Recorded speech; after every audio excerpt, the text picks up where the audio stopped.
Todos conocemos la famosa historia del Arca de Noé, pero ¿cómo esta historia aplica en nuestros días y qué enseñanza nos trae?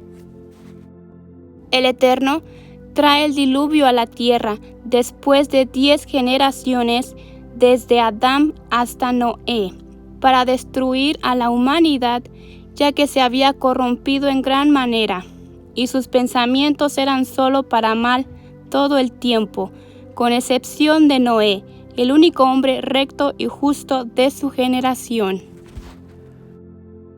Algunos interpretan que era justo comparado a una generación malvada, y explican que si Noé hubiera estado en la generación de Abraham, no hubiera sido considerado justo. Noé fue ordenado a crear un arca. El propósito de la construcción del arca era para que fuera una señal para la generación del diluvio. Las personas mirarían a Noé construyendo este bote gigantesco y se preguntarían, ¿para qué haría tal cosa? ¿O para qué? Y esta sería una oportunidad para Noé para advertir a las personas sobre el diluvio, y tal vez así se arrepintieran, pero no ocurrió así, ni una sola persona se arrepintió. Noé tardó 120 años en construir el arca. ¿Cómo es posible que durante esos 120 años ni un alma se arrepintiera y fuese salvada? ¿Acaso la generación de Noé era tan malvada que ignoró las señales y advertencias? ¿O qué fue lo que ocurrió aquí? En ningún texto, en ninguna parte de la Biblia, se nos narra que Noé oró por la humanidad. Nunca rogó o suplicó a Dios por ellos, así como Abraham le suplicó a Dios al enterarse de su plan de destruir Sodoma y Gomorra.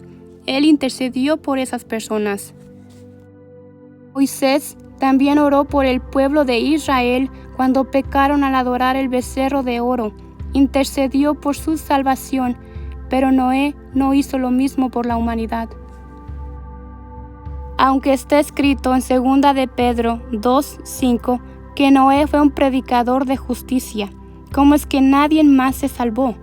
Noé vio el arca como su salvación. Se preocupó solo por sí mismo, condenando a toda la humanidad.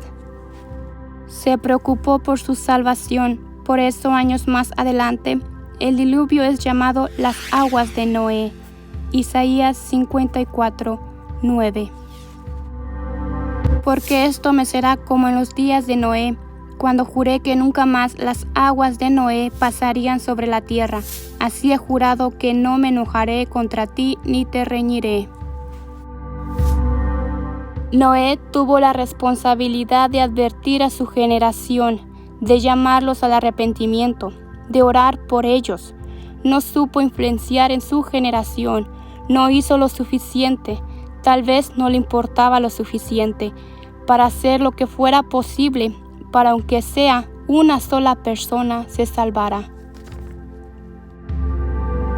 Noé en hebreo es Noach, y de esta palabra se deriva el verbo lanuach, que significa descansar o relajarse.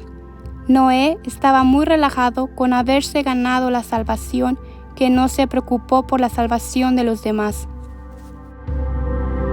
Está escrito que Noé hizo todo lo que el Eterno le ordenó. No hizo más, no tuvo la iniciativa de hacer más por su generación. Solo hizo lo que se sintió obligado a hacer.